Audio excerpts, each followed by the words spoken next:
You know, it's your guy Blue Eyes. Welcome back to the show. Let's go. Hey, we decked out today. I'm in the Celtics gear. You know me, Shamrocks all the time. Even on the socks. You know me. All right. I gotta make him keep his shoes on though. Yeah. You know. Hey, it's your boy Ronnie Blue Eyes, a rapper turned podcaster slash actor. I'm back with my buddy Davey Boy. We here to we in this to win this. So Yes. we're gonna have a great part two tonight. A lot of people seen the first video. My buddy worked in public safety. He's done it all from police positions to fight fires and even in the films and the entertainment industry, and we're gonna get into that, the TV, the movies. We're gonna be getting into all that tonight. Welcome back. It's your boy Blue. I'm rocking with you. You riding with me. Let's do it, man. One, two, three. David boy, what up? What's happening, my brother? Chilling, So, chilling like a villain on yes. penicillin. So, let's get into your backstory tonight. We'll talk a little bit about some of the stuff. This is Boston stuff. First, we did a That's TikTok right. with him celebrating his achievements and announcing certain things. We had the bikers going by. Now I'm doing the live, and we got the planes going by. T, no, that's the train. That's the That's T. the Either way, train. you'll be hearing them both. The train. Even though we're by the I live at the Airport, ocean. all of It's that, still all there. of that. So, city living, But Yeah, the convenient thing but is you know, the city, you know. I could be in Logan in like 15 minutes. Depending on what car I'm driving. Driving Oh, the new electric thing, it's like ooh. zoom. Yeah, So yo, my boy didn't like, yo, yeah. we didn't like the electrics at first. We're like, I don't know. No, I was Man, like, but we're I like, yo, this is crazy. my girl like got her an electric car because her transmission Yeah, quit. but no, that It's thing's it's tight. goes crazy. Yeah, it's good for a second That's car. pretty smooth, yeah. And it's got we got charges. I live close to the city, so I gotta Yep, say, for city dwellers, it's yeah, a good option. I still have my gas, yeah. Still got so the but big thing. no, I Still can knock it yeah, that's what's up. quick. Yeah, man. So I wanted to talk about some of the stuff you've seen, in the agency, some of the hottest things you've seen on both sides, you know what I'm saying, with law enforcement and firefighters and all that, and some of the things you went through. And basically, we're gonna go from tragedy to triumph, right? Because a lot of people seen part one, they wanted a part two, they wanted to get to know you. You had to go sit down for 30 days. We'll get into that a little bit, and then we'll get into what we're doing today. What kind of where we came from, what we've been Right. through and now what we're doing and what we're gonna do. So we got big news coming tonight, and we're here to get into it, man. All So right. So yeah, I mean, yeah, when I was working, that was a long time ago. There was a lot broken back then. I came from the city out to Michigan, rural Michigan, where it's like, you know, there was a lot of racism back when I was there. It was, wasn't the greatest times. I'm Latino, and so, I kind of got my mouth shut and just you follow along. But I got placed with mostly black officers because they right, figured I'm from Boston, and when I got my training officers or you had to go on the fire truck, I didn't have a problem with that because this is how I grew up. right. I grew up in High Point Village. It was like, Yeah, it's like, very it's like versatile. Yeah, it's like a it's like veteran facts. everyone and dumped them into High Point and said, "Y'all get on." And Yeah, what we did, so I never knew. I mean, that's we grew up. So I was okay with it, but there was a lot of shit that went down to me in the department, mhm, and I witnessed stuff, and I chose not to, not to turn my head to certain things. yeah, But there's no real system in a department. If you're kind of involved in reporting yeah. someone within the department, back then it was like Yeah, you're working in a tough area now. But keywords back then, because as an outsider looking in, I'm thinking those were different times. it was, that's what It I was tried to not, tell everyone wasn't on people. camera. People were doing a lot more. Shit was a Yeah, lot more active out here. right. Out there it was crazy. It was, and every department is so different back then. It doesn't matter what and who you work for. And in some ways it was good, and in some ways it was bad. Yep. There was no internal system really, and there was internal investigations, but it depends on how politically tied, and then you're powerless to do anything unless you want to get blackballed, and you don't want to be working in a bad neighborhood, and your partner is not going to show up to back you up Yeah. because so Crazy. so you just kind of become complacent, which ain't right either. But then again, it's just a job. I mean, that's what Yeah. you got to remember. you gotta remember that's just it's a job. And a lot of these, a lot of the good cops have just left the job because it's bad, it's bad out there. It's Yeah, bad for everyone because there's no more respect in my opinion. yeah, I mean, we used to go out and I worked in the neighborhood and I respected everyone because I knew if something went down and I wasn't had anyone there, I wanted them to say, "Hey, he's a cool cop." right, You don't like fuck with us, and I didn't. I wasn't out to arrest them. When I park someone's car and tell them to take, you know. But here's the thing: if I pull someone over and they, will line intoxicated, take their keys, and I'd say, you come back though, until tomorrow, I'm gonna come take you to jail. So it's like both sides. oh shit, You have to take you if you yeah, say give you respect. I'm not gonna mess you up for that. right, Don't come back an hour later and take off and then go get in an accident. Then I'm screwed. You know what I mean? yeah, That's what you got to think about. But they took the compassion out now. It's all cameras, and so the few bad ones, make it bad for everyone. When the days where you could find a kid with a dime bag and throw it down the drain, that's over yeah, for the most part. yeah, yeah. And they can't because It's strict. someone's gonna, Everything's out. someone's gonna be recorded. And Someone's also, if you're, a lot, five other people's phones or something right. like that, So everyone thinks it's such a good thing, and it is. It is good to keep certain cops at bay, but it takes the good cops that would do the good things and limits to what they can, so they can't be as compassionate. So people don't see it that way. So yeah, it's going to take you back. Yes, we all want that, yeah, but you took away us being able to do this. On the backside, I know there's so many officers that used to take money out of their pockets to help yeah, people and families, and that stuff's been going on forever. yeah, But you don't see that. yeah, So, but I ain't like making excuses. I don't judge no one. Like that's my rule in general. yeah. Can't judge no one. Going up there busting balls I've and been shit out there, there. I used to. fucking I did 30 days and right. That's I've been something here. you're gonna get into too. It's like So, I mean, my experiences are life experiences from rolling down south with, you know, when I was riding with a club and not kind of affiliated with the club. And I won't name my respect. It's just not, something I do. But I got to experience. I mean, they all respect me. It was when I was in the film industry, yeah, and I'd get members from all different types to appear in films and look for locals. I was in Louisiana, yeah. so I knew a lot of people. So I got trusted, and they invited me to hang out at bars, and hang with them. And I got to meet some of the coolest people, and people judge people and say, these are one percenters, and dude, I'm But still they friends with carry them. themselves with a code of They conduct and a certain amount of respect. They still got respect. morals, integrity, and they Exactly. basically live by a code like in Boston, code of Or some are silence. Everywhere veterans you go, step in, some and yeah, yeah, you know, stand like up guys, they are. They are. solid dudes, and Never everyday judge. people. Every day, and that's what I met everyday people from Jamaica, dude. I used to love going to Jamaica. I used to go to Jamaica all the time when I was Yeah, a kid. My girlfriend at the yeah, time had that's gonna be a part it. three. All that, cause So he's been on. anyways, I've been around the world. Yeah, yeah, yeah. Yeah, no, I really have though. no, It's no, like you've I been. realize that now, Yeah, 58. right, You get to a point in life where you sit back and look at everything. It's damn, yeah, doing a lot of shit.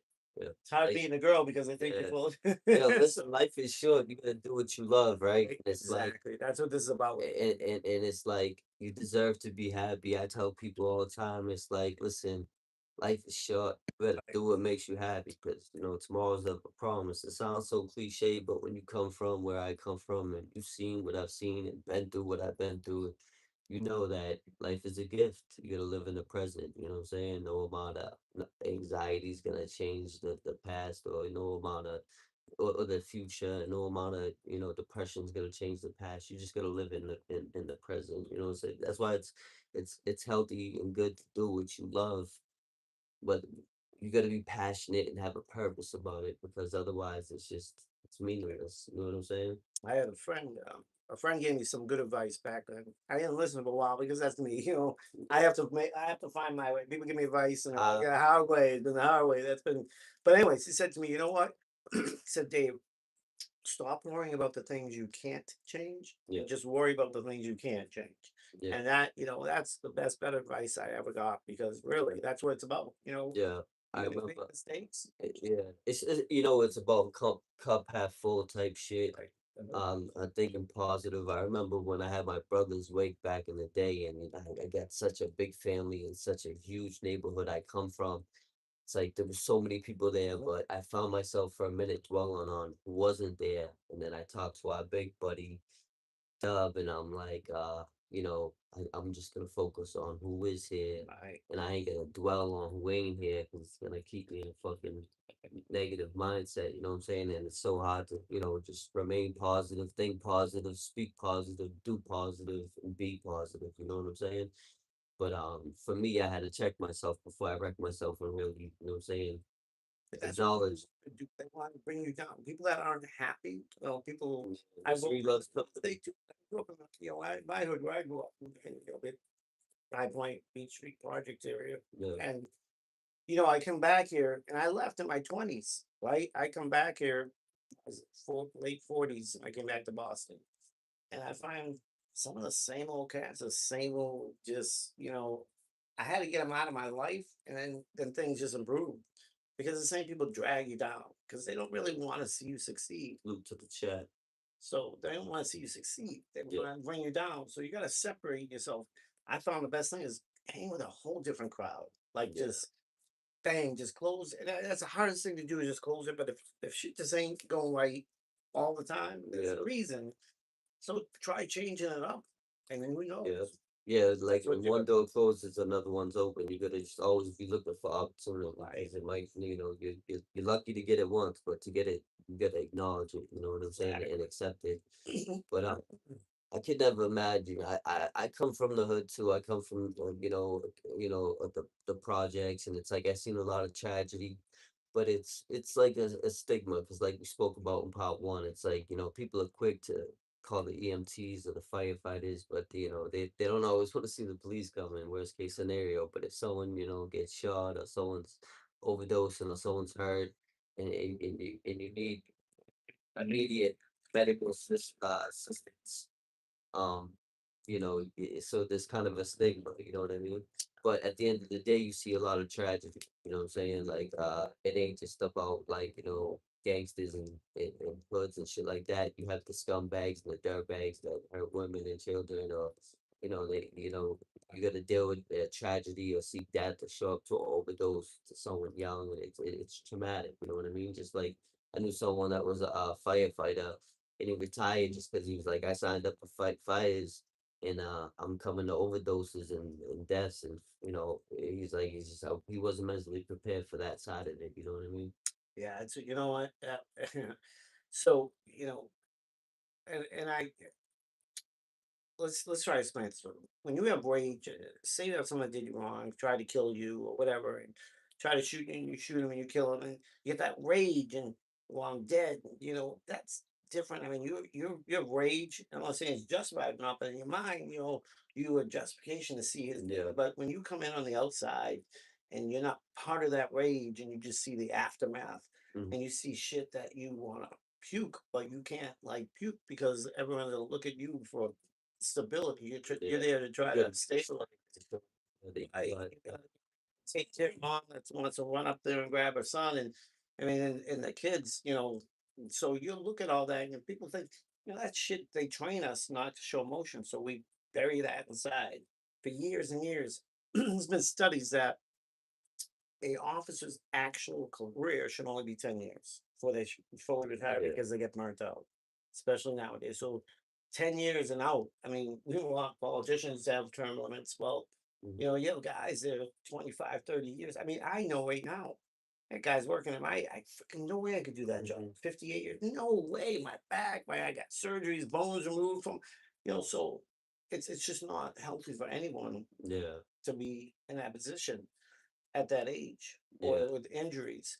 And there's a lot of psychological shit that happens too. So after you see, we lived now when I was on, it was during the crack cocaine era. That's what I'm saying. That's why I was saying earlier. It's different. It was different And times. so like fentanyl now is like instant death. I mean, we But it didn't was have like that. crack. Crack wasn't that I, bad. It was bad, but yeah. it wasn't more addictive, Yeah. more crazy, but not like It dead, like yeah. just overdose after overdose, or It was just near the epidemic though, but it was bad, but it was at least it was that. yeah, It was what they were calling it. It wasn't right. something completely different No. that's was Well, gonna here's kill the you. thing: people wanted crack. They knew it was crack. They knew what they were getting into. Exactly. Now you got fentanyl making it into pills, making it You into don't know what you coke. You get. know, where it's going in. So it's getting into everything. That's what you knew to stay away from crack. You don't want to be all messed up. Stay away from crack. And so there was no mistaking anything.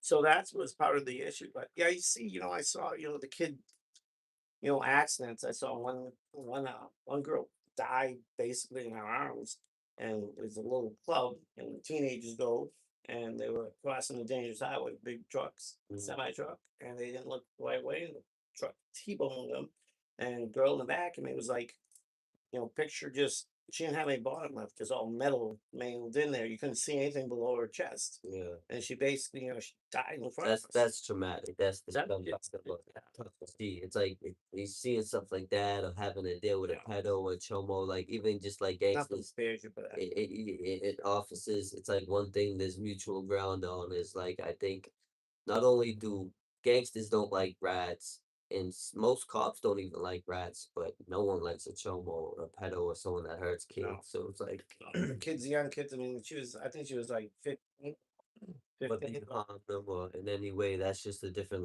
level of trauma that they can't train you for, in my opinion. You know what I mean? No, it affects a lot of officers.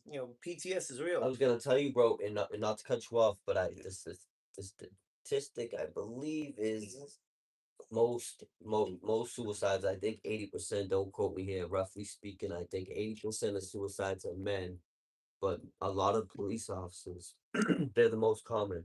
Out of every job in the world, the most common to commit suicide is police officers. Yep.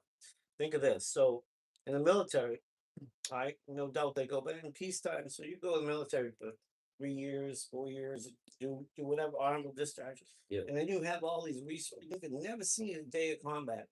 And you sit behind a desk. And don't get me wrong, I respect every single military. My dad was Vietnam, and uncle was paratrooper, Purple Heart. So listen, but here's the fact: if a veteran needs help, yeah, whether it be psychological, whether it be medical, they have the VA to go to. They have right. resources, you get discounts. You have officers doing, 25 plus years in like LA and like, Mm. in some bad zones that are like half of what any some of these non-active, non-combat Right. veterans are, and they get a Not lot of help, combat trait. Right. and there's nothing there for any public safety. And I say that's police, fire, and EMS, and I say public safety because you're all Right. first responders. Yeah. And whether anyone wants to believe it or not, anyone takes that job as don't want to see people die. That's Yeah. not Like I was saying, I got a cousin and he's one of the youngest firefighters, sheriff in the history of California, and he was doing a show out of Compton. He was actually a firefighter in Compton. Did a TV show on BET, and then Diddy, Missy Elliott, and a bunch of other celebrities like Tyrese in the game and Travis Barker. They all donated to his firehouse and all. They got new fire trucks and new radios. And it was crazy, but he was telling me in order to be a firefighter, I gotta fucking train as an EMT. You gotta show up ready for whatever out there, and that's what a lot of the show was about. And that was something I was like interested in. That that you not only will you have to be trained as a firefighter, but you rose up a police officer at the same time. So it's like double the responsibility of two of the hottest jobs you could say on earth because you're dealing with people. People are crazy there. You don't know what they're gonna do next. You know what I mean? the hardest. I'll tell you what the hardest day was in my career. And that's what I was gonna ask. We gotta get into that. I'll be right there. I'm not sure. Stay right there. Hey, we say shout out to everybody in the chat. I see you. Let me shout you out. This is a live. We did a part one. Retired police officer, retired firefighter. He's doing the films now, making movies. He's grinding. You know what I'm saying? We're pushing hard while people are hardly pushing. So we're grinding. Shout out to everyone in the chat. Vegas, Tracy, Root. You got a good break time. that's why I did it. So watch what you're gonna be able to say. So